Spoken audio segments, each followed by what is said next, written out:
कॅनडाचे पंतप्रधान mark Carney आणि पंतप्रधान नरेंद्र मोदी यांच्यात शिष्टमंडळस्तरीय चर्चा. उभय देशातील संबंध अधिक मजबूत करण्यावर भर. धोरणात्मक सहकार्याच्या प्रगतीचा घेतला आढावा. भारत आणि कॅनडा दरम्यान 3 करार. संरक्षण संवाद स्थापन करण्याचाही निर्णय. सर्वसमावेशक आर्थिक भागीदारी कराराच्या वाटाघाटी सुरू करण्यासाठी अटी निश्चित.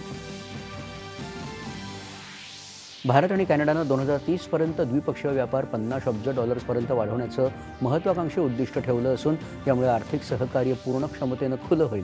पंतप्रधान नरेंद्र मोदी. पश्चिम आशियातील सध्याची परिस्थिती चिंतेची बाब असून संवाद आणि राजनैतिक मुत्सद्देगिरीद्वारे वाद सोडवण्यासाठी भारताचं समर्थन असल्याचं पंतप्रधान नरेंद्र मोदी यांचा पुनरुच्चार. पंतप्रधानांची बहरीनचे राजे हमद बिन इसा अल खलिफा आणि सौदी अरेबियाचे युवराज आणि पंतप्रधान मोहम्मद बिन सलमान अल सौद यांच्याशी चर्चा. दोन्ही देशांवरील हल्ल्याचा केला निषेध. गरज पडल्यास आखाती मित्र राष्ट्रांच्या हिताचं रक्षण करण्याची ब्रिटन, फ्रान्स आणि जर्मनीची तयारी. ब्रिटिश लष्करी तळांचा वापर करण्यासाठी ब्रिटनची अमेरिकेला परवानगी. पश्चिम आशियातील संघर्ष अधिक तीव्र. इराणचे कतार, ओमान, सौदीतील तेल आणि वायू प्रकल्पांवर हल्ले. आंतरराष्ट्रीय बाजारात वायू आणि तेलाच्या किमती वधारल्या. शेअर बाजारावरही सावट.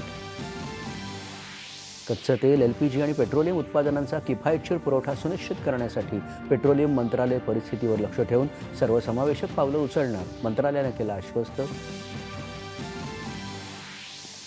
पश्चिम आशियातल्या तणावाच्या पार्श्वभूमीवर गृह मंत्रालयाच्या राज्यांना सूचना. चिथावणीखोर कट्टरपंथी उपदेशकांना ओळखून आवश्यक ती कारवाई करण्याचे निर्देश. अफगाणिस्तान आणि पाकिस्तान यांच्यातला संघर्षही तीव्र. पाकिस्तानच्या नूर खान हवाई तळासह महत्त्वाच्या तळांवर अफगाणिस्तानचा हल्ला.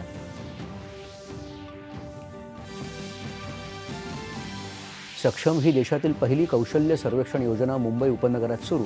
या योजनेतून 15,000 युवकांना प्रशिक्षण आणि 5,000 रोजगार निर्मितीचा संकल्प.